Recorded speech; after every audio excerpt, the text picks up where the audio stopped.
오늘도 하루의 첫 시간 우리 하나님 앞에 성별해 드리는 여러분 모두에게 우리 하나님께서 주시는 은혜와 또 사랑과 능력이 오늘도 함께 하시기를 주님의 이름으로 간절히 축원합니다.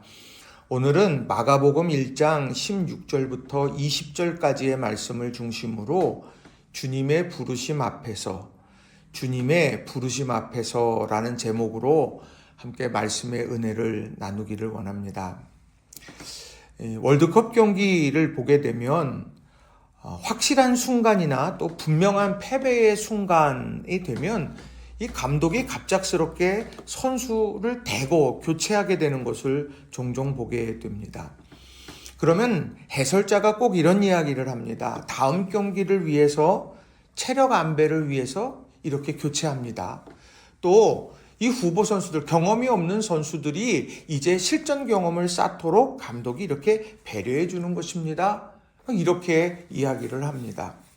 그리고 또 이 월드컵 경기가 끝나고 나면 그 성과에 대해서 보상을 하게 되는데, 그때에도 이 출전한 선수와 출전하지 않은 선수, 이것은 분명히 다르기 때문에 감독이 그 선수들에 대한 배려로 이렇게 한다라고 하는 것이죠.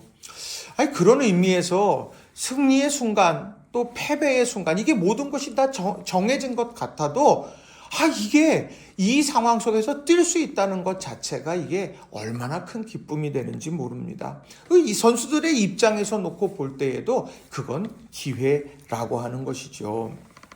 자, 그런데 이 신앙을 믿음의 경주다라고 이렇게 표현할 때도 마찬가지더라는 겁니다. 예수님께서 부르시고 그 부르심 앞에 응답한 제자들이 사명을 감당하면서 하나님께서 예비하시는 상급을 누리게 된다. 이것이 신앙의 원리, 축복의 원리라고 하는 것이죠. 자, 그렇다고 하면 오늘 본문 속에서 주님께서 제자들을 찾으시고 제자들을 부르시고 또 제자들이 그것에 어떻게 응답했는가, 우리 이것을 본다는 것은 우리의 신앙생활, 특별히 믿음의 경주에 있어서 너무도 중요하다라고 하는 겁니다. 그래서 저는 오늘 이 본문 속에 담긴 중요한 교훈의 메시지 3가지를 여러분에게 전하고 또 함께 은혜를 나누기를 원합니다. 자, 첫 번째로는요, 일상의 자리에 주님께서 찾아오신다는 겁니다. 일상의 자리에 주님께서 찾아오신다라고 하는 거예요. 자, 예수님께서 제자들을 찾아온 자리, 거기가 어딜까? 자, 오늘 본문 16절을 보게 되면 이렇게 기록을 합니다. 갈릴리 해변으로 지나가시다가 시몬과 그 형제 안드레가 바다에 금을 던지는 것을 보시니 그들은 어부라. 또 19절에도 조금 더 가시다가 세베대의 아들 야고보와 그 형제 요한을 보시니 그들도 배에 있어 그물을 깁는데. 자, 오늘 갈릴리 해변을 지나고 계십니다. 예수님께서 그리로 가시고 있는 거예요. 자, 그러다가 그 일상에서, 그 갈릴리 해변가에서 어제도 그제도 또 오늘도 또 내일도 그 자리에서 동일한 일을 할 것 같은 그 시몬과 그 형제 안드레, 세베대의 아들 야고보와 그 형제 요한이 바로 거기에서 일상의 삶을 살아가고 있는데 예수님께서 찾아오셔서 부르셨다라고 하는 겁니다. 이 갈릴리 해변은요, 어떤 자리입니까? 그냥 생업의 자리예요. 고된 노동의 현장입니다. 일반적으로 보면 그 이상도 그 이하도 아닐 거예요. 그런데 오늘 이 부름받은 이 주님의 부르심을 경험한 이 제자들에게 있어서는 그 자리는 내가 주님을 처음 만난 자리다. 특별한 자리야. 은혜의 자리야. 이렇게 바뀌어져 있다라고 하는 것이죠. 오늘 하루 살아가면서 오늘 갈릴리 해변가로 나아가는 제자들, 우리 그런 모습이 아닙니까? 우리 일상의 삶, 출근하는 것도, 일상의 삶을 시작하면서 만나고 행하는 모든 일들이 그저 평이한, 어제도 그제도 오늘도 내일도 그러한 삶을 살아갈 것 같은 그런 자리 아닙니까? 그런데 그 자리에 주님이 찾아오시는 순간에 그 자리는 특별한 자리가 되고 그 자리는 은혜의 자리가 된다라고 라고 하는 거예요. 그러니까 오늘 우리가 하루를 살아가면서 기대할 수 있는 거. 주님, 내가 이 고된 삶의 현장에 주님 찾아오셔서 주님의 그 부르심을 경험하는 날이 되게 해주세요. 오늘 내 일상의 자리에 주님 찾아오셔서 내가 주님 앞에 응답하면서 나아가면서 삶의 새로운 역사들이 일어나는 아름다운 날이 될 줄로 믿습니다. 아름다운 자리가 될 줄로 믿습니다. 우리 기도하면서 기대하면서 오늘을 살아가는 저와 여러분 모두가 다 되시기를 바랍니다. 두 번째로는요, 부르심에는 주님의 기대가 담겨 있다라는 겁니다. 부르심에는 주님의 기대가 담겨 있다라는 거예요. 자, 지금 그들은 무엇을 합니까? 자, 갈릴리 해변을 지나가시다가 본 그런 시몬과 안드레, 그리고 세베대의 아들 야고보와 형제 요한, 이 사람들이 하는 일들은 다른 것이 아니었어요. 16절에 보면 바다에 그물을 던지는 것을 보시니, 바다에 그물을 던지고 있습니다. 왜요? 그 고기를 잡으려고 하는 거죠. 또 19절이요. 조금 더 가시다가 세베대의 아들 야고보와 그 형제 요한을 보시니 그들도 배에 있어 그물을 깁는데. 왜 그물을 깁습니까? 내가 앞으로 또 그물을 던져야 되니까 지금 준비하고 있는 거예요. 바로 이들은요, 물고기를 잡아서 살아가는 어부. 지금 그들은 바다에 그물을 던져서 거기에서 물고기를 잡고 그 물고기를 팔고 그 물고기를 가공하고 그러면서 자신의 삶을 살아가는 사람입니다. 살아있는 물고기를 잡아요. 그리고 그것을 죽이게 되는 거예요. 지금 그렇게 해서 삶을 살아가는 사람, 그런 삶을 살아가는 거죠. 자, 그런데 그들에게 뭐라고 말씀하십니까? 17절에 예수께서 이르시되 나를 따라오라 내가 너희로 사람을 낚는 어부가 되게 하리라 하시니. 자, 이 말씀, 지금 그물을 깃고 그 물고기를 잡아서 건져서 그 생명을 가지고 내가 내 삶을 살아가는 어부의 삶을 살아갔다라고 하면 이제 예수님께서는 너희로 내가 사람 낚는 어부가 되게 할 거다. 바로 그 죽음의 바다, 그곳에서 건져내서 생존의 바다, 이 경쟁의 바다, 거기에서 건져내서 내가 살려내는 그런 일들을 하게 할 거다. 이렇게 말씀을 하고 있다는 거예요. 자, 세상의 어부는 물고기를 바다에서 건져내요. 그러나 결국 그 물고기는 죽게 되는 거예요. 근데 예수님의 제자는 어떻습니까? 세상이라고 하는 바다에서 사람들 건져내는 거예요. 그 건져내서 하나님 나라 생명의 자리로 인도해내는 존재. 이게 바로 오늘 제자들의 모습이라는 거예요. 제자들은 바로 그런 소명의 사람들이라는 거예요. 내가 예수님을 믿는 믿음의 사람이다, 제자다 라고 한다고 하면 내가 지금 어떤 모양으로 살아가야 될지를 너무도 분명하게 가르쳐주고 있다라고 하는 거예요. 내가 고난의 현장을 봤다? 그것을 건져내는 거예요. 그리고 그 건져낸 그가 하나님 나라의 기쁨을 경험하도록 인도해내는 것, 이게 바로 제자의 삶이라고 하는 겁니다. 자, 사람 낚는 어부가 아닌 경우는 어떻습니까? 건져내어서요. 그래서 그 건져내어서 그러한 상황 속에서 생명으로 이끌지 못하고 죽음으로 이끌었다. 그러면 그것은 사람을 낚는 어부가 되지 못한다라고 하는 거예요. 그건 아니라는 이야기입니다. 하나님은 사랑이시다. 이건 뭐겠습니까? 하나님께서 사랑으로, 화평으로, 은혜로 이끌어 가시는 것. 이게 바로 하나님 나라, 하나님의 통치의 자리다. 우리 이것을 꼭 기억하시고, 주님께서 우리를 향해서 기대하시는 것이 무엇일까?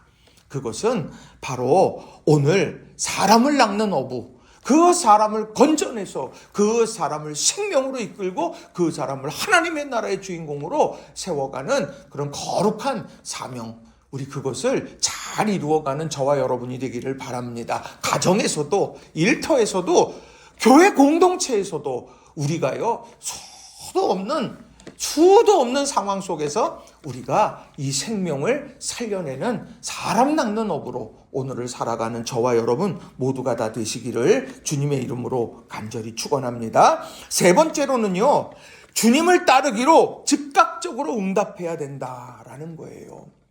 자, 사람을 낚는 어부가 된다. 누군가가 어려움 속에 있어요. 그 어려움 속에 있는 이를 이렇게 건져내고 그 함께 기도하고 함께 세워가고 또 주님 알지 못하는 이들에게 복음을 전하고 그들을 주님 곁으로 하나님 나라로 이끌어온다라고 하는 것, 이게 얼마나 어렵고 힘듭니까? 주님께서 그런 기대를 가지고 있지만 아유 주님 내가 그거를 어떻게 합니까? 라고 그렇게 때로는 너무 무거우니까 또 너무 힘겨우니까 그것에 대해서 부정하거나 또 한 걸음 뒤로 물러가고 싶은 때가 참 많이 있다라고 하는 거예요. 그런데 주님께서는요, 그 사람 낚는 어부 너희의 힘으로 되라고 이야기하지를 않으셨다는 걸 주목해야 돼요. 17절 말씀을 보면 예수께서 이르시되 나를 따라오라 내가 너희로 사람을 낚는 어부가 되게 하리라.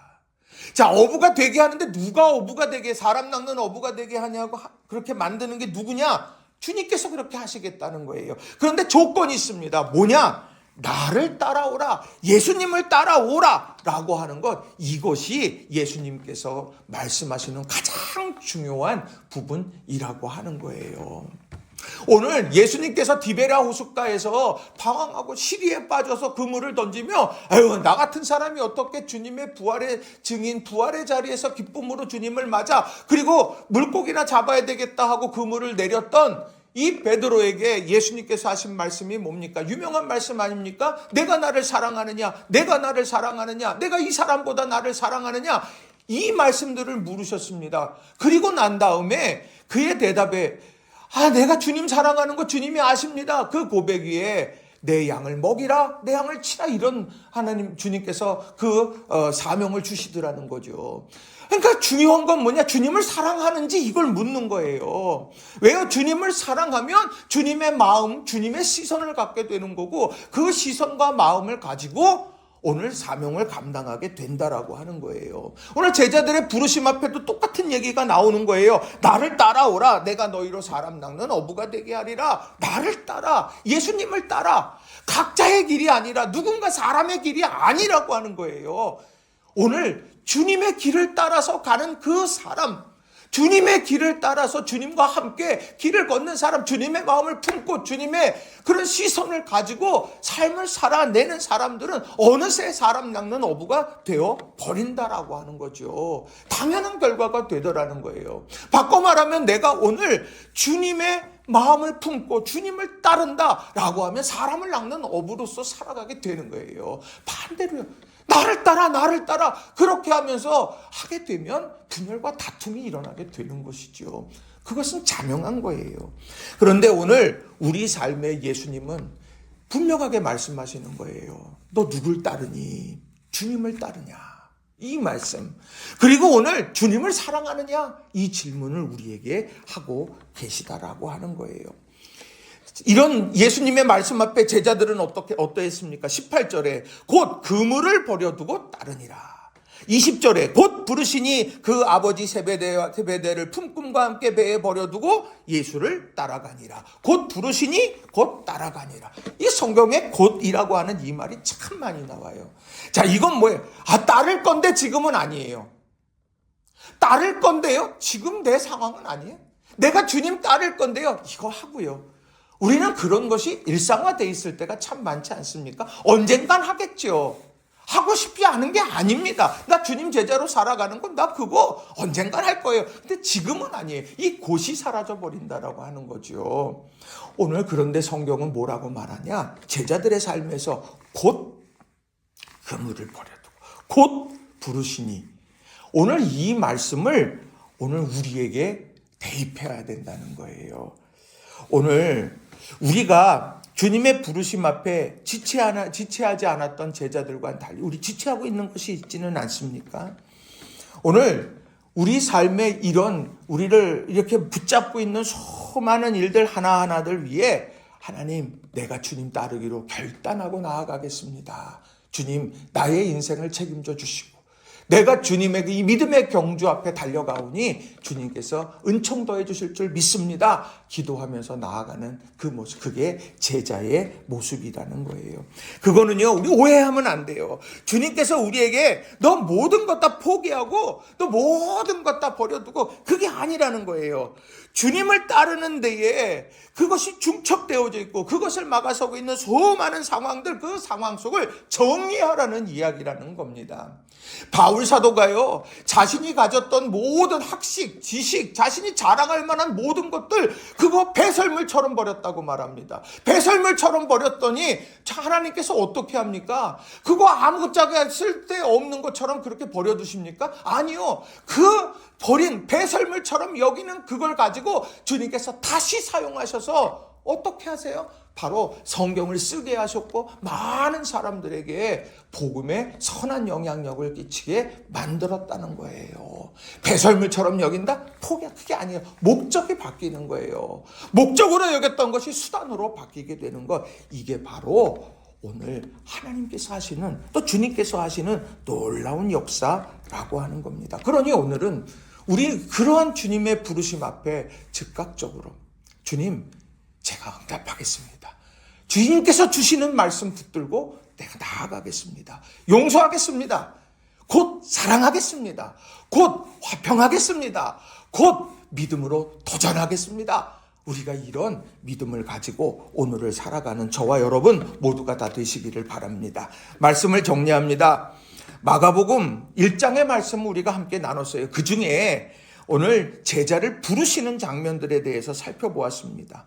주님이 우리의 일상으로 찾아오셨어요. 또 주님의 부르심에는 기대가 담겨 있다는 것도 보았어요. 그리고 그 부르심 앞에 즉각적으로 순종하고 응답했던 제자들의 모습도 보게 되었습니다. 오늘 이러한 교훈의 메시지들이 우리의 삶에서, 우리의 사명의 현장에서 이루어지기를 간절히 소망합니다. 왜냐하면 우리 하나님의 나라, 이 1장에 나오는 하나님의 나라, 그 하나님의 나라는 제자들을 통해서 세워지는 거예요. 누군가를 통해서 다른 이들이 그걸 만들어가는 거예요. 가정을 어떻게 아름답게 하나님의 나라 만들어가느냐? 가족이 하는 거예요. 주님의 몸된 교회를 아름답고 하나님의 나라의 그런 낙원으로 만들어가는 거 누가 하는 겁니까? 우리가 함께 하는 거예요. 하나님께서 우리와 함께 하시며 우리가 성령의 열매를 맺어가면서 아름답게 만들어가는 것입니다. 일터를 아름답게 만들어간다? 나만 빠지고 다른 사람들이 다 만들어내야 되는 게 아니라는 거예요. 함께 만들어가야 되는 것이 그 일터라고 하는 것이지요. 오늘 우리의 삶에 우리가 이런 주님의 부르심, 주님의 기대, 또 제자들의 결단, 이런 모습들을 보면서 우리 믿음 안에서 오늘을 살아가는 저와 여러분 모두가 되시길 주님의 이름으로 간절히 축원합니다. 오늘도 믿음 안에서 승리하는 우리 낙원의 모든 성도님들 한 분 한 분이 되시기를 주님의 이름으로 다시 한번 축원합니다. 기도하겠습니다.